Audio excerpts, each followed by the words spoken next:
그 단지는 지금 시세가 대략 한 오른 상태에 있고,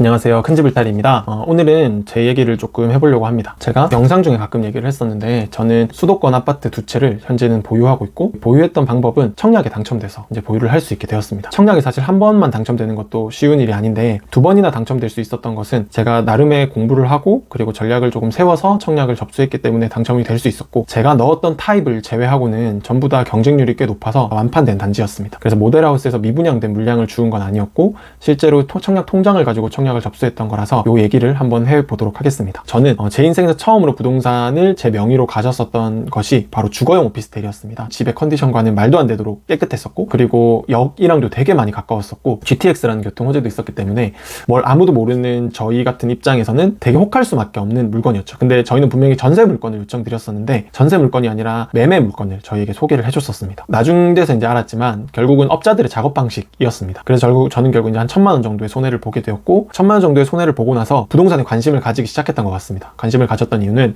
아무것도 모르면 진짜로 당할 수밖에 없구나. 내가 결국은 공부하지 않으면 나 스스로를 지킬 수도 없고, 나를 지켜주는 사람은 결국은 이 사회에서 아무도 없구나 라는 것을 좀 뼈저리게 깨닫게 되었고, 그때부터 부동산 공부를 좀 시작하게 되었습니다. 부동산 공부를 할 때 저는 청약 먼저 공부를 했습니다. 청약 먼저 공부를 했던 이유는 결국은 제가 가장 쉽게 접근할 수 있는 게 청약이었고, 그리고 가장 소자본으로 부동산을 매수할 수 있는 방법도 청약이라고 판단했기 때문에 청약에 대한 영상, 블로그, 책 이런 것들을 조금 싹 긁어 모아서 공부를 하기 시작했고, 처음에는 제가 이제 주거용 오피스텔이라는 부동산을 매수를 했기 때문에 청약에서 무주택 자격을 잃었던 거라고 생각해서 한 6개월 정도는 나는 이제 무주택자가 아니야, 이제 청약을 넣을 수 없어 라는 생각으로 그냥 시간을 흘려보냈습니다. 근데 공부를 해보니까 주거용 오피스텔을 가지고 있는 게 청약을 접수할 때는 무주택 자격 조건이 주어져서 내가 무주택자구나 라는 걸 깨닫고, 그때부터 열심히 청약에 넣었던 것 같습니다. 그리고 마침 저희 지역에서 가장 대장 아파트라고 할 수 있는 지역에 분양을 한다는 소식을 듣게 되었고, 꼼꼼히 한번 살펴보기 시작했습니다. 그런데 좀 신기했던 점은, 저는 그 지역에 대한 선입견이 별로 없었는데 해당 지역에 오래 거주하셨던 분들 같은 경우에는 그 지역에 대한 선입견이 되게 많으셔서 이 가격으로 이 지역에 분양한다는 건 말도 안 된다면서 너무 비싸다고 아무도 청약을 넣지 않을 거라는 얘기를 하셨습니다. 그런데 저는 오히려 여기서 조금 빈틈이 생길 수 있겠다라고 생각했던 것 같습니다. 저 같은 가점도 낮고 그리고 경쟁력도 없는 사람이 당첨이 되려면 모두가 선호하는 단지와 모두가 원하는 곳에 당첨이 되긴 어렵겠다. 누군가가 별로라고 얘기할 수 있는 곳에 청약을 넣어야 박 터지는 청약 경쟁률 사이를 조금은 비집고 들어갈 수 있지 않겠나라는 생각을 했던 것 같습니다. 아니나 다를까 모델하우스가 처음 오픈했던 날 생각했던 것보다 많은 사람들이 모델하우스를 방문했고, 그래서 이게 사람들의 얘기와는 다르게 조금은 반응이 뜨거울 수 있겠다라는 생각을 하게 되었고, 모델하우스 가서 생각했던 거는 사람들이 별로 관심이 없는 타입이 어딜까를 많이 봤던 것 같습니다. 그 중에서도 그 아파트가 특이하게 1단지, 2단지가 이렇게 나눠져 있는 아파트였는데, 신기하게도 사람들이 2단지를 되게 많이 선호하지 않았습니다. 1단지가 더 대단지였고 그 다음 2단지가 붙어 있었는데 사람들이 1단지를 더 많이 선호하는 거였습니다. 그래서 8459A, BC 이런 메인 타입들은 대부분 다 1단지에 위치해 있었고, 제가 청약을 넣었던 59E 타입 같은 경우에는 2단지에 위치해 있었습니다. 그래서 사람들이 2단지를 좀 기본적으로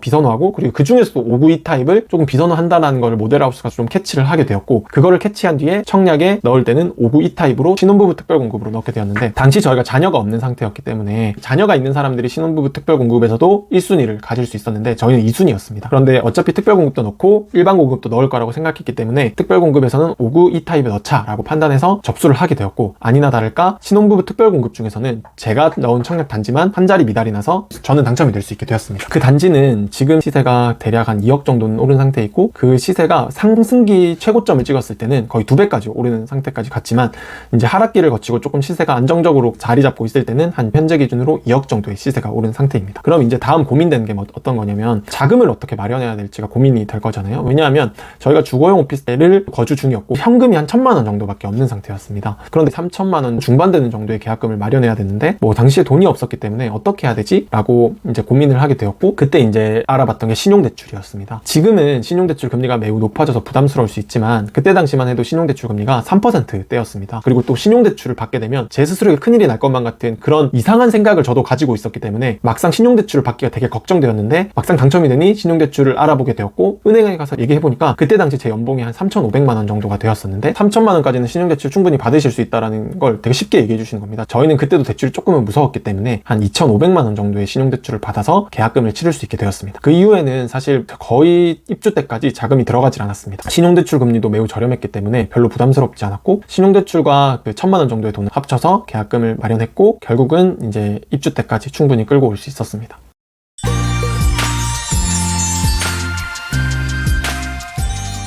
그래서 다음에는 제가 이제 청약에 당첨되고 나서 부동산에 더 많이 관심을 가지게 되었고, 그래서 이 계기를 바탕으로 공부를 더 해서 한 1년 정도 뒤에 두 번째 청약 단지에 당첨이 되게 되었는데 그 얘기를 조금 해드리도록 하겠습니다. 그래서 여러분들도 안 된다고만 생각하지 마시고 여러분들 조건 안에서 여러분들이 할 수 있는 가장 최선의 선택이 무엇인가를 꼼꼼히 판단해 보시고 결정해 보신다면 좋은 기회를 잡을 수 있을 거라고 생각합니다.